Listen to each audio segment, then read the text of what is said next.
ସ୍ନେହର ଧନ। ମୋତେ ଯେତେବେଳେ ଅଧିକ ବୟସ ହେଇଯିବ, ମୁଁ ସେତେବେଳେ ଜୀବନର ଶେଷ ପାହାଚ ଆଡ଼କୁ ଯାଉଥିବି।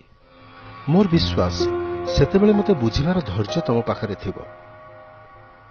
ମୋ ଥରୁଥିବା ହାତରୁ ଯଦି କିଛି ଖସି ପଡ଼େ, ଧରିନେବ ଦେହ ମୋର ଦୁର୍ବଳ ହେଇଗଲାଣି। ଯଦି କାହାକୁ ଚିହ୍ନିବାରେ, କୌଣସି କଥା ମନେ ପକାଇବାରେ ଅସୁବିଧା ହେବ, ଭାବିନେବ ଦେଖିବା ଶକ୍ତି, ମନେ ରଖିବା ଶକ୍ତି ମୋର କମି ଆସିଲାଣି। ସେତେବେଳେ ମୋ ଉପରେ ବିରକ୍ତ ହେବନି। ତୁମେ ଜାଣିଥିବ, ବୟସ୍କମାନେ ବେଶ ଭାବପ୍ରବଣ, ଅଭିମାନୀ। ତୁମମାନଙ୍କ ବିରକ୍ତିରେ ସେମାନେ ବହୁତ କଷ୍ଟ ପାଆନ୍ତି। ଯଦି ମୁଁ ତୁମ କଥା ଠିକ୍ ଭାବରେ ଶୁଣିପାରୁନଥାଏ, ତେବେ ମୋତେ ବଧିର ବୋଲି କହିବନି, ବରଂ ଶୁଣିପାରିବା ଭଳି ଆଉଥରେ ଉଚ୍ଚାରଣ କରିବ।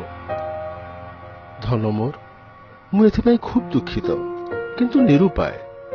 କାରଣ ଦିନକୁ ଦିନ ମୋର ବୟସ ବଢ଼ିଯାଉଛି। ଦିନକୁ ଦିନ ମୁଁ